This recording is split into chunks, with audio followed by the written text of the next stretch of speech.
everyone, welcome back. My name is Roos if you're new. Hi, I'm a plant lover from the Netherlands and I post planty videos every week. This week is slightly different because I attended the lecture of Dr. Jeffrey Block when he was in the Netherlands at the MyBotanika market in Houten. And I put it together so that you can enjoy it as well, whether you missed it at the market or you were not at the market at all. I filmed it together with Pascal, who is amazing, so thanks to him for some of the footage and also the great audio. And of course to the organizers of MyBotanika as well for organizing this lecture. Let's just hop straight in.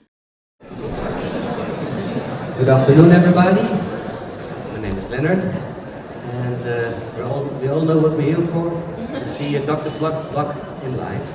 And he came all the way from the United States together with his wife, Michelle, which the plant Michelle was named after, of course. Many people will know that. So, welcome, Dr. Block. Welcome, Michelle, and I give the microphone to Dr. Block now. A round of applause for Dr. Block.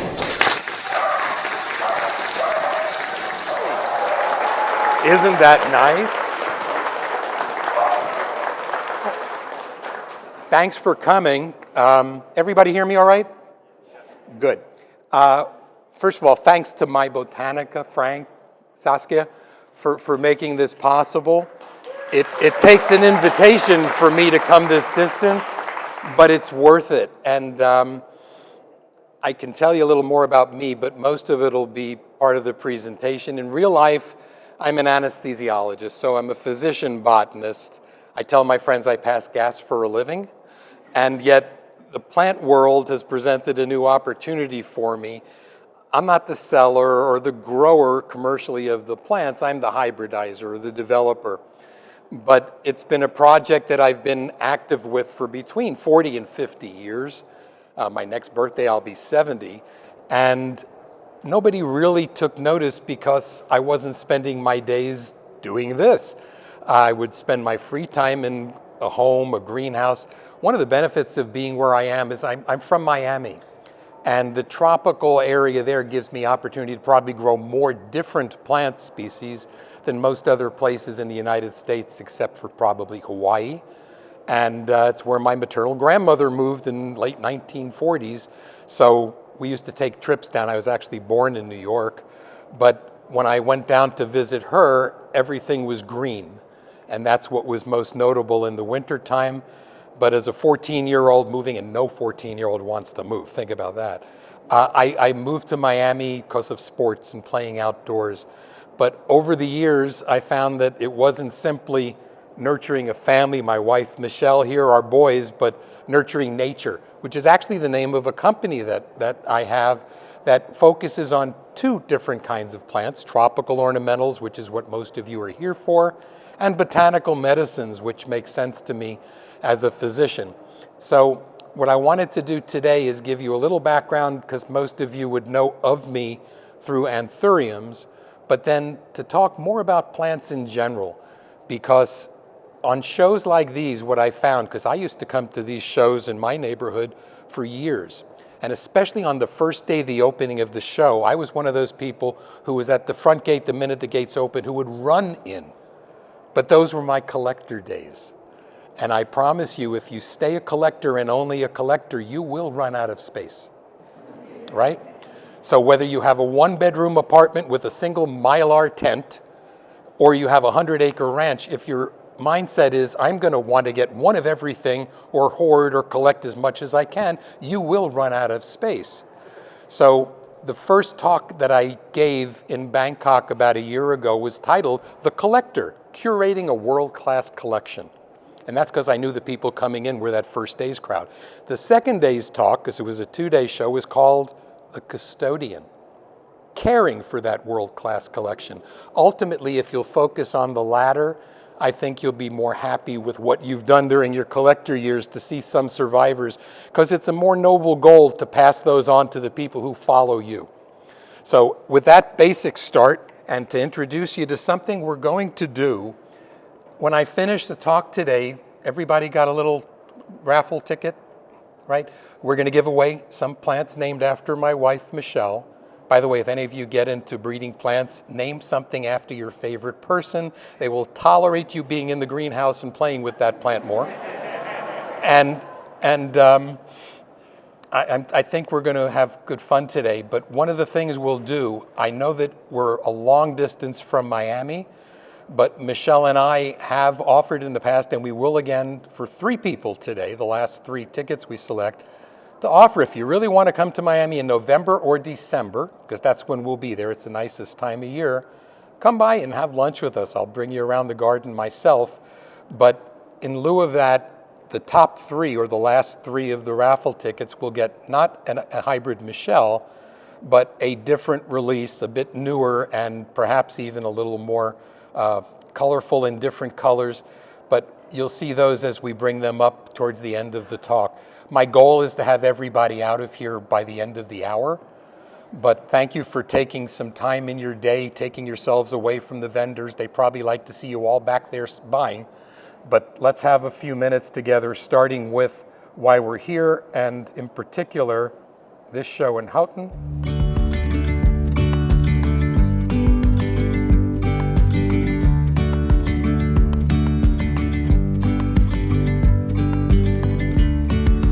Yesterday, there was sun and there was rain, beauty in the mundane.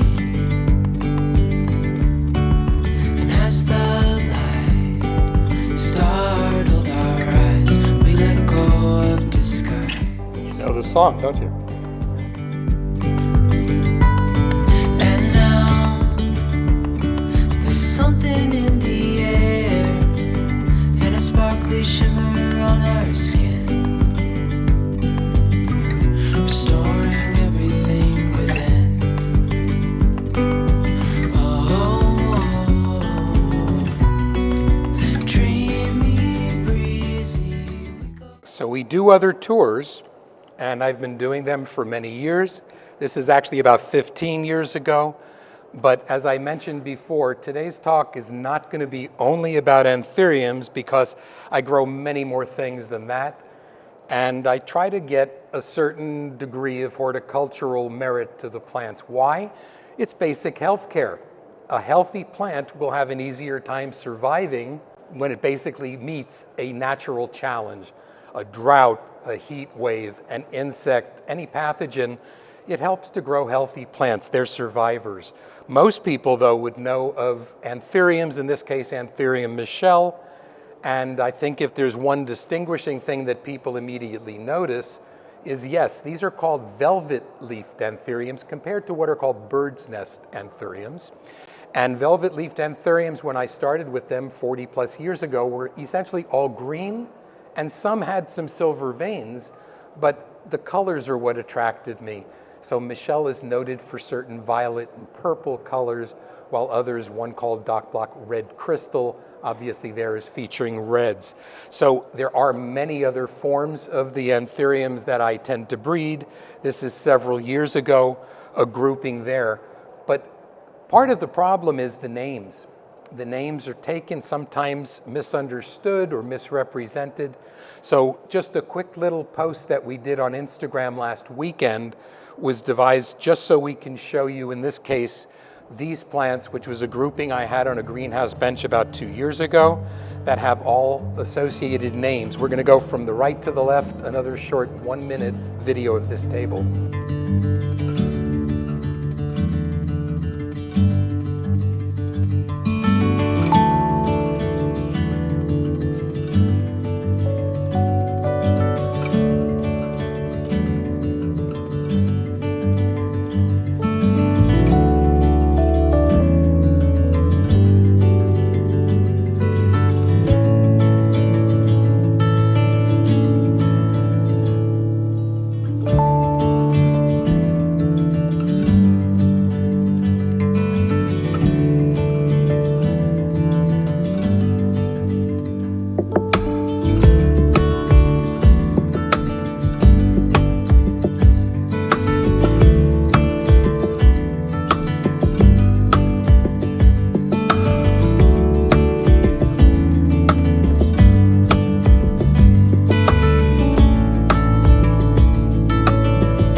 So a lot of varieties is nothing's necessarily that close to the other. But what we're going to do now is not necessarily only talk about Anthuriums. You can refer to the next part of this talk in whatever way you'd like. But I call it a healthy respect for the powers of plants and the incredible ways they engage us. When most of you have learned how to grow plants, what do? You follow what somebody else tells you. How should I engage that plant? How many times should I water it a week, feed it? How much light should I give it? All those different things. I want to flip the table a minute and have you think about things not from your bias, your perspective, but from the plant's perspective. And now I want to talk with you about a healthy respect for the incredible ways of plants and they engage us from the plant's perspective. What's going on through a plant that has to interface and interact with nature? And the reason it's an important understanding of plants is the difference between you and a plant. A plant is existentially rooted. It can't run away from a natural threat. It can't ensure its own propagation someplace that it's not growing. It has to rely on animals, on insects. Ferns rely on wind to bring a spore from one place to the next. So that's what we're going to talk about.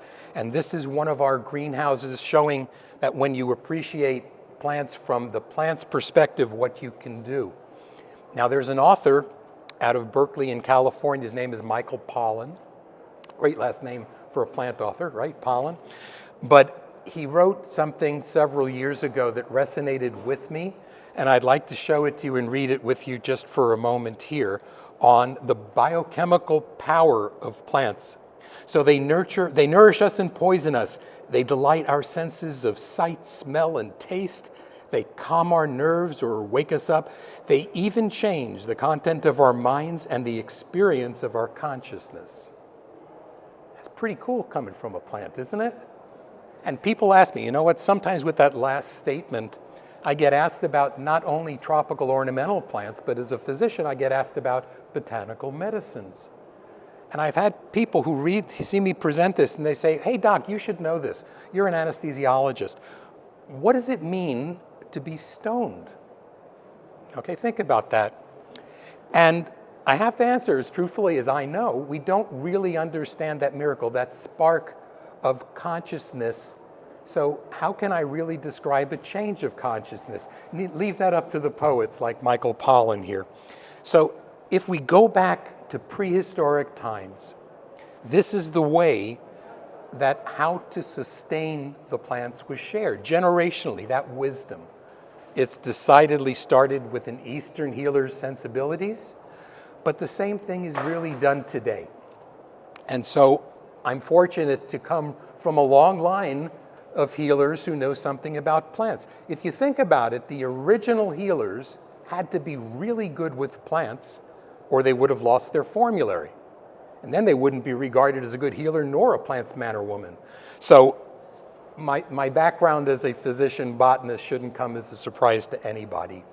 As far as being someone who perhaps understands medicine as well, I've been honored at our institution, the University of Miami School of Medicine, where I'm a professor to confer the oath of medicine to 200 new graduates at commencement.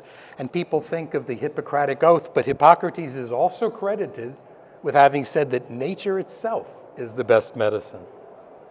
So we were talking before about plants being existentially rooted, and that's going to be the next several slides that I want to point out to you what plants do to engage us, but through the five senses.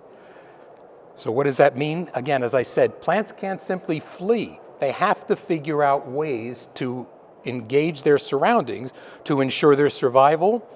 So they've evolved remarkably sophisticated strategies to engage their surroundings in ways that ensure survival and their ultimate reproduction.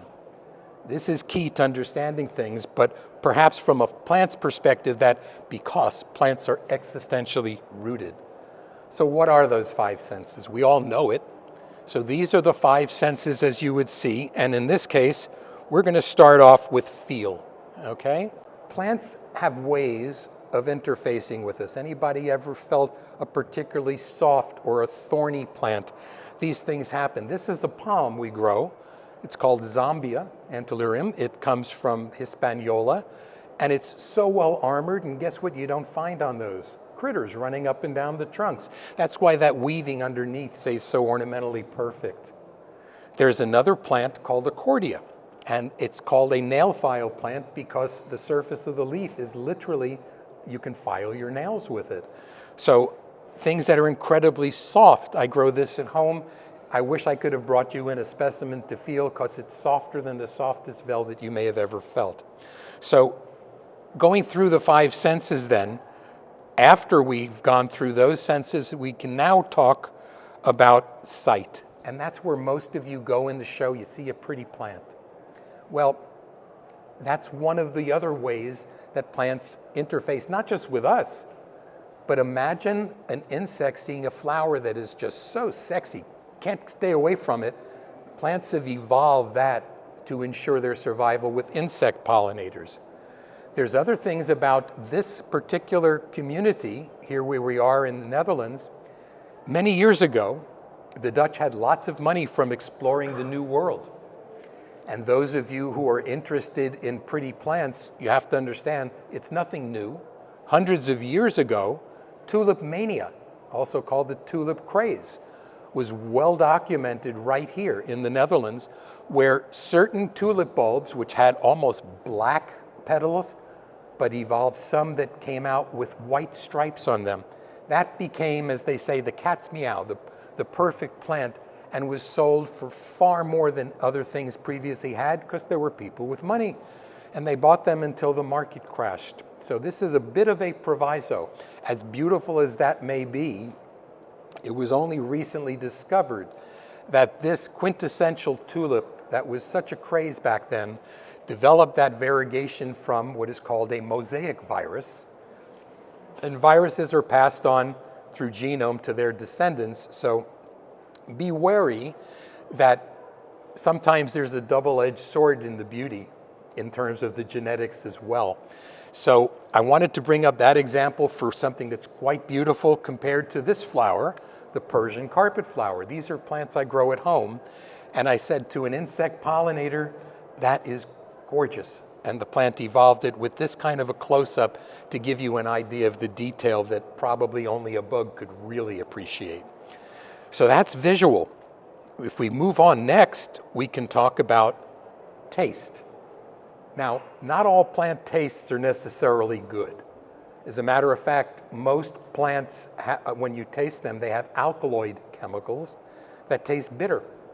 And so some of them are poisonous, but anybody have a guess what this is? Horseradish. Horseradish tastes bitter, used in cooking. Compared to something we grow at home, it's a shrub from the western coast of Africa. It's called miracle fruit. You try to taste that, and then you eat something like a lemon, which normally is so sour. This essentially blocks the sour receptors and would allow you to then appreciate only the sugar or the sweet taste of a lemon or a lime. So it does some fascinating things working with our receptors for taste. Let's move through some other senses. Obviously, there's smell. There's a reason for plant smells. Everybody knows what a rose smells like. Anybody know what the plant on the left is? An Amorphophallus. Those plants on that left side there are pollinated by flies and other insects that would be attracted to carrion and rotting flesh, and it's a real stinker, so how he's hugging it is probably not going to be sustainable. But I wanted to talk with you about smells in plants for a moment because it's a very powerful drive that I don't think people have enough appreciation for. All plants have chemicals that are called terpenes. And terpenes are those things that some plants are well known for. This, in this case, linolene, is what's found in citrus. And it gives you the sensation that something is clean and it can elevate a mood. There's a reason that if you go on a long flight and they hand you a warm towel to wash off with, that it smells lemon fresh. Or you go to your grocery store and that's where all the detergents, lemony fresh. It makes you feel or think that it's clean and refreshing time to wake up. That could be the dirtiest towel you'd ever imagined, smell it like lemon, and you can fool you. Other senses and fragrances include lavender. This is linalool, known to be more relaxing and a bit sedating. That's why you'll find this in some bath soaps. So when in the shower, it'll help you relax. The most frequent smell in nature is from pine. Pine tends to awaken. There's traditions in Japan of taking a forest walk in order to cleanse the mind, and it's because of this chemical when you're breathing it in that is really mind clearing. So smells play very, very powerful roles in our perception of the world around us, and it is intentional on the plants. That's why the plants still have them in themselves to share with their surroundings. So enough for smells a moment, hearing. And this is something where people say, oh, well, I should play Mozart to my plants. They might grow better. I'm not convinced of that. Okay, but there are certain sounds and frequencies where plants will grow towards things, and otherwise plants are well known to create certain sounds. We grow bamboo where I am in Miami. When it's a nice breezy day, it makes that noise. I'm not so sure that's to attract a pollinator, but in this case, sounds, you're going to need to get your bias of hearing out of your mind a minute, because a physician can put a stethoscope on to a dying tree and actually listen and hear some of the water interspaced with air, and you can hear crackling inside. That's the sign of a dying tree. But those are sounds based on how we hear. We hear to communicate. I'm speaking, sound waves are going through the air, you're hearing them through your ears and processing them. That's not the way plants communicate. Plants talk to each other, but underground.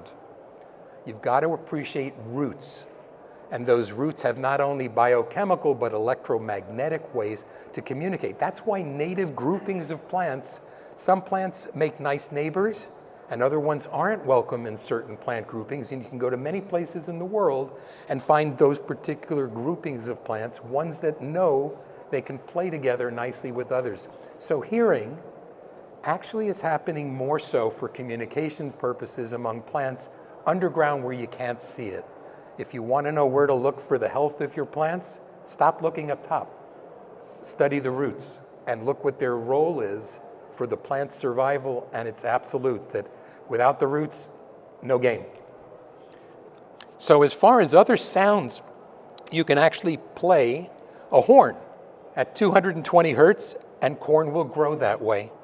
You can also, with chili and fennel, you can plant one near the other, and it tends to grow towards that for reasons we don't entirely know, but there are certain things that happen between plants being friendly, sounds above ground, things that happen below ground that are all part of hearing, and plants do communicate above ground. And I'm going to show you a slide now of a fascinating picture that was only published last year. This is looking from the ground up at the canopies of different trees. You see the spacing between all those leaves?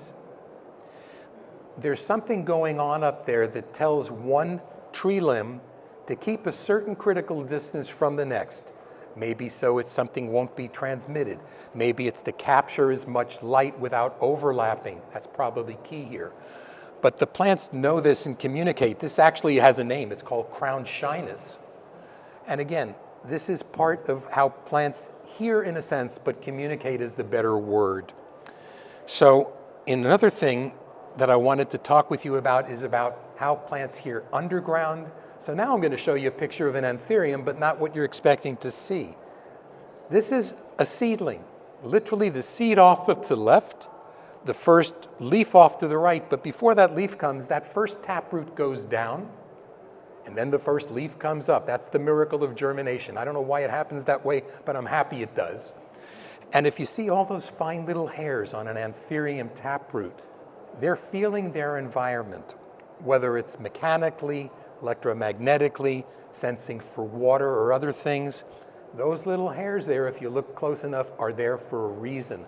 That's why this is among the most tender stages at growing plants from seed. So we've covered then the 5 senses, right? Well, there's that other sense, the sense of the 6th sense, the mind. And guess what? Plants have figured out how to get into our minds also. Plants ranging from the opium poppy, the source of opioids, to the cannabis plant through THC, psychoactive plants that way. Another kingdom of plants, not just plants, but kingdoms of living things, fungi. People know about mushrooms and psilocybin, these chemicals. So plants have not only figured ways to engage our five senses, but even the sixth sense. If anybody knows what this is, Datura and Brugmansia are two plant species, angel's trumpets they're called. But in the evening, a wonderfully sweet and wonderful fragrance that I would think could be somewhat intoxicating. If you were to go to certain areas of Hispaniola, particularly Haiti, where voodoo is practiced, you can take some of this, grind it up into a fine powder, go a little with somebody, and that's how the zombie, visions happen. Somebody is in a stuporous state. And there are even medicines and anesthesia, scopolamine, atropine, that are direct derivatives of this plant. So plant chemicals have come a long way and for a long time. What do I mean about a long time? Well, this is an ancient tomb from 700 BC of a shaman in China, and the two vessels that the arrows are pointing to had cannabis leaves in it, but not simply cannabis leaves. They had the cannabis female unfertilized flowers, which is where the greatest potency of cannabis's bioactive chemicals are.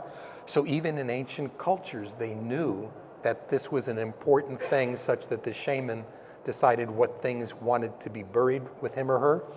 And so just to sort of wrap up about health and wellness, does anybody know who Deepak Chopra is? Deepak Chopra? Okay, a physician, but who understands Eastern culture's appreciation of health and wellness, plants, and how plants are very important to understand for health and wellness, which is why I said healers have long been associated as botanists.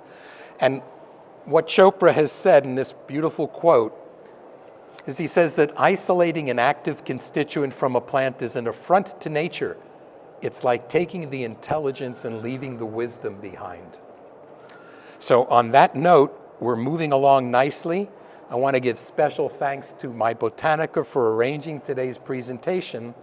We do have enough time if anybody's just got anything they want to ask, and it can be about Anthuriums or plants in general, or me personally. Does anybody have anything they want to ask? Because otherwise we can move right along and start with some giveaways. Who's shy? Who's not? Okay, we're going to give away some plants then. And I'd like to introduce my wife, Michelle. Come on.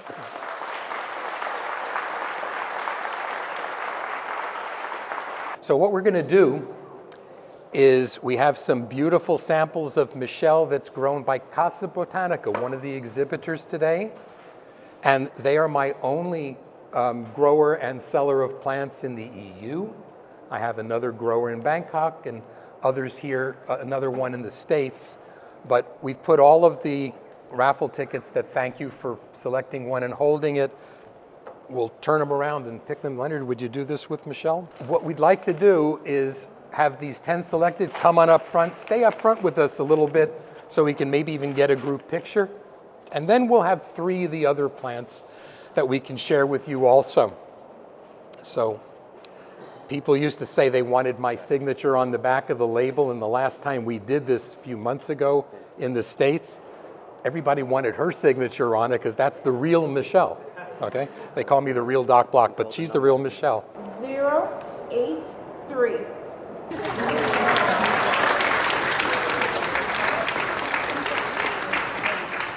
At this point, they were picking 10 names and then handing out the plants, so I skipped ahead a little bit. Anybody follow the pun on the bags here? It says botany plants lately. Get it? Okay, let's give away the big prizes. The last 3 plants they picked were extra special hybrids. Can you join us in the picture? Please? Come on in.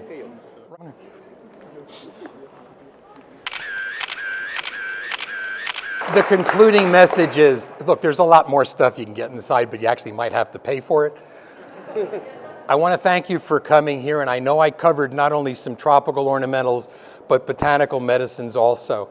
The message is, flip the tables on the way you're engaging plants and think about the way the plant is doing everything it can in remarkable ways that engages you and its surroundings. So don't only think about it from your bias, think about it if you were a pollinator bug or an animal that has to come and eat the fruit that you would hate, but the animal will eat it and eat the fruit and defecate the seeds somewhere else. That plant's just figured out a way to move from this point where it was at to growing somewhere else. This is genetics. This has evolved long before humans. Plants have mastered it. If you want an appreciation on how you might be able to master plants, think of it from the plant's perspective. Thanks for coming. If you were attending the lecture yourself, you may notice that some parts were missing in this video. It is the parts about cannabis. Jeff told me that that part was a little bit too in-depth for what he wanted to put out, so he asked me to remove that from the video itself. And that's it for this week's video. Next week we'll be back to normal scheduling. I hope you enjoyed it. If you did, please give it a thumbs up. Subscribe below if you haven't already. You can click the bell so you get an email every time I upload. And I'm also working on the renovation series, so you can see us renovating our 120-year-old fisherman's house. Thank you so much for being here. I really appreciate you, and I'll see you in the next video.